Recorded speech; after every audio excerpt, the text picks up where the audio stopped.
The PSP was one of my first handheld gaming devices. I loved that little thing and I remember being so impressed by it. By the time the PS Vita came out, I had sort of abandoned handhelds for home consoles and PC gaming.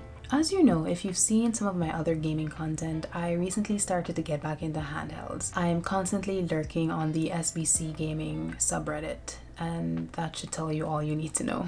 During my time in online forums and on YouTube, I have discovered just how much a large portion of the handheld gaming community still loves the PS Vita. So I was feeling a little nostalgic for my PSP and, seeing how much community support the Vita still gets, I figured I would pick one up to add to my collection. So in this video, we're just going to be going over my first impressions of the PS Vita. We're going to talk briefly about my buying experience, deciding which one to get, what it's like to mod the device, as well as what games I've been playing on it and how it fits into my current handheld collection. So let's get straight into the video. In terms of the buying experience, based on the advice that I'd gotten from YouTube videos I watched and those online forums, I decided it was best to get a Vita from the Japanese used market. Usually it's very easy to find good deals on them. I found this one on eBay. In terms of the shipping process, it took 3 days from the time I ordered the device to the time it arrived from Japan. Super quick,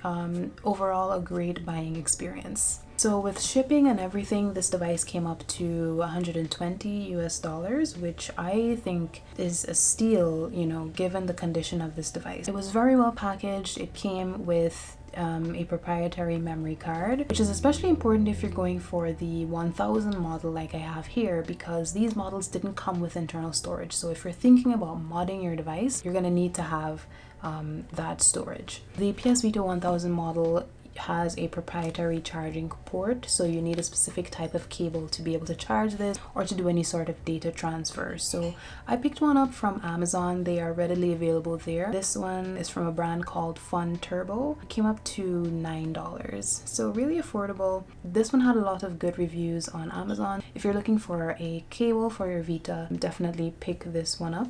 Now I also got the SD to Vita adapter, and what this allows you to do once you've modded your device is it allows you to use the game cartridge slot to expand your storage using a micro SD card. And so as you can see, this is what it looks like. This one is also from the brand Fun Turbo and it cost me $7. So as you can see here, all that you need to do is get your micro SD card and put it into the SD2 Vita card, and you can use that as expanded storage once you've modded your device. And the final accessory that I picked up for the Vita is this protective sleeve. As you can see, it is not that protective. I mean, it does have some padding on the insides. I didn't want anything too bulky. I just wanted something nice and sleek to at least protect it while it's being transported. I also really like the nice detail of the PSV lettering here. And this you can also find on Amazon. So I'll have all of these accessories linked for you down in the description if you're interested in picking them up. Now, the important decision that I had to make was whether I would get the 1000 or 2000 model. Obviously, I decided to get the 1000 model, but let's talk through why I made that decision. The 1000 model has an OLED display, a proprietary charging port. It does not have any internal storage. It also is a bit thicker and heavier, and it has this glossy finish. It also has oval select, start, and PS buttons, and I think the speaker layout is also a bit different from the 2000 model. The 2000 model is a little more refined. It is thinner, lighter. That one has an LCD screen. It has more of a matte finish. It uses a micro USB to charge, and it does come with internal storage. It has better battery life as well. So objectively, the 2000 model is better. However, there's just something about the more premium look and feel, and even, the heft of this one that I prefer. And of course, the OLED screen is just a dream. I definitely prefer having the OLED screen as opposed to an LCD one. So let's take a quick look around the device. So this is our device. As you can see, we have that 5-inch OLED display. We have our D-pad, which feels nice and clicky, and on the other side our face buttons have a similar feel. Joysticks are a bit small. I'm thinking about adding some grips to them. If there are any grips that you're aware of that fit on the Vita sticks, do let me know down in the comments which ones you'd recommend. We also have our home button, this PlayStation button here, as well as our start and select. On top of the device we have our power button.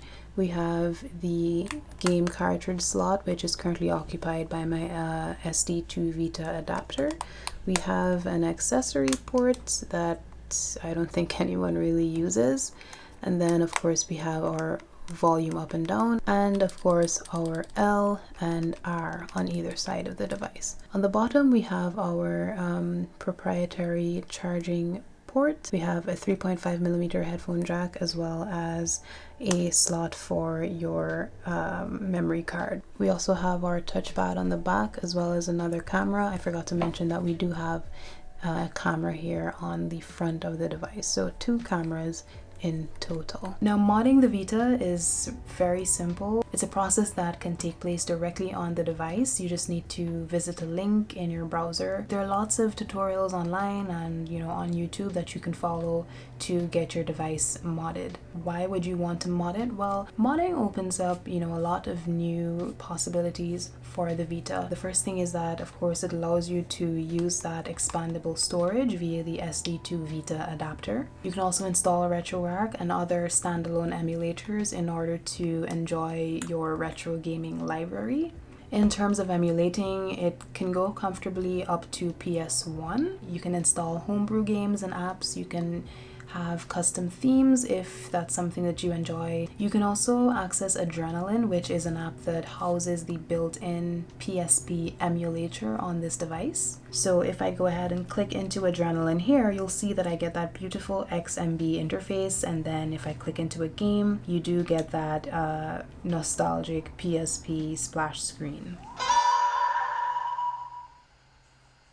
And there are also tons of plugins that you can install to have added functionality on your device. So what do I love about this device so far? Like I said, it just feels substantial in the hand. It feels good to hold, and it does kind of take me back to those PSP days. To think that something like this was released 11 years ago with all of the features that it has, I can certainly see why people say that it was ahead of its time, and I do hope that it continues to be supported in the near future. I had a Retroid Pocket 3 Plus for a couple months, and as powerful as that device was, I just never really connected with it. It always felt like I was just using an Android phone with a controller. It felt cheap and plasticky. Sorry to the Retroid Pocket 3 Plus stands out there, but I just, like I said, I just didn't connect with that device. That's a stark contrast to the way I feel about the Vita already, just within a few weeks of having it. In terms of what I've been playing on this device so far, I actually just finished a very enjoyable platformer called Foxyland, and then of course I've been getting into a bit of Uncharted, and I also am doing a bit of emulation as well, primarily PSP and PS1 games. I've also been checking out a few other systems to see how they run, like SNES with one of my favorites, DK Country. In terms of how this fits into my current collection, if you've been following my gaming content, you know that I have a Steam Deck, and that's what I use primarily to play those more modern titles, and I found that I've just been using that a lot in docked mode lately. My Switch Lite I use mainly for Nintendo exclusives, and when I say Nintendo exclusives, I mean Zelda. I also have an Anbernic RG351V, so that I like to use primarily for those retro games, particularly those that benefit from a 4:3 aspect ratio. And so I think the Vita fits quite well, into that collection, because of course I'll now have access to the Vita library of games. I do plan to see how other systems emulate on this device, but I imagine that it's really those 16:9 systems that will shine, systems like the PSP. Those are just some quick first impressions of the PS Vita. If you enjoyed this video, remember to leave a like and subscribe. Comment and let me know if you have a Vita, if you're interested in it at all, and if there are any PS Vita specific games that you would recommend me trying out. I'm really eager to get into the library of Vita games. And if you're interested in gaming content like this, then I would suggest you check out a few of my gaming related videos on the Steam Deck as well as the Switch Lite. I will have those videos linked somewhere here as well as down in the description box for you. So take good care, and I'll see you in the next video. Bye.